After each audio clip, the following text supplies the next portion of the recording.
අද මම ඔයාලට කියලා දෙන්න යන්නේ ටිකක් නෙමෙයි ගොඩක් වැදගත් වෙන කාරණයක්. මොකද හේතුව මේ දවස්වල හැමතැනම කතා වෙනවා ඩේටා ලීක් වෙලා විවිධ දත්ත හොරකම් කරපු බවට විවිධ දේවල් ගැන ප්‍රකාශයටපත් වෙනවා.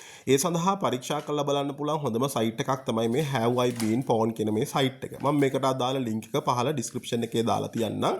ඔයාට පුළුවන් මේ ලින්ක් එකට ගිහිල්ලා මේ අදාළ වෙබ්සයිට් එකට ගිහිල්ලා ඔයාගේ ඊමේල් එක ඔයා පාවිච්චි කරන වැඩිපුරම පාවිච්චි කරන ඔයාගේ ඔෆිෂියල් ඊමේල් එක සහ ඔයාට අනිත් ඊමේල්ස් දෙනවා නම් ඒවා හරි අපිට මෙතන මේ විදිහට ටයිප් කරලා ඉවරලා ඔයාට පුළුවන් මෙතන මේ චෙක් කියන බටන් එක ඔබලා බලන්න පුළුවන්.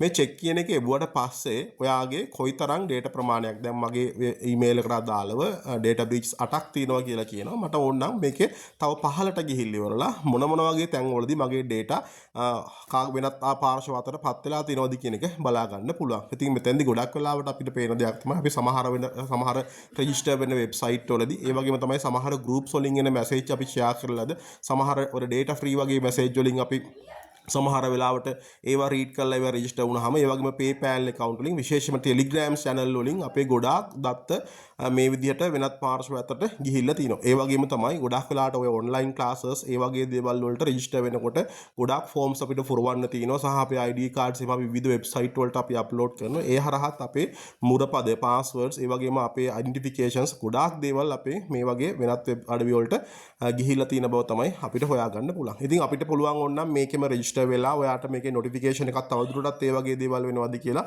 මේකෙම නොටිෆිකේෂන් එකක් ගෙන්න ගන්න පුළුවන්. ඒ වගේම තමයි වැදගත්ම වන දේ තමයි මේ වෙබ්සයිට් එක ආරක්ෂිතද අපේ තොරතුරු ඉදිරිපත් කරන්න කියන එක ගැන හොයනකොට අපි ChatGPT වගේ එකකට දාලා ඇහුවොත් ඒකෙදි අපිට මෙයා ගැන සම්පූර්ණ විස්තරයක් හම්බ වෙනවා. එතකොට මේ HIBP කියන මේ සයිට් එකේදී එයාලා පැහැදිලිව කියනවා කොහොමද වැඩ කරන්නේ කොහොමද එයා ක්‍රියාත්මක වෙන්නේ ඒ වගේ දේවල් අපිට පැහැදිලිවම කියලා දෙනවා. ඒ වගේම තමයි මේක ආරක්ෂිතද නැද්ද කියන එක ගැනත් අපිට පැහැදිලි කරලා දෙනවා.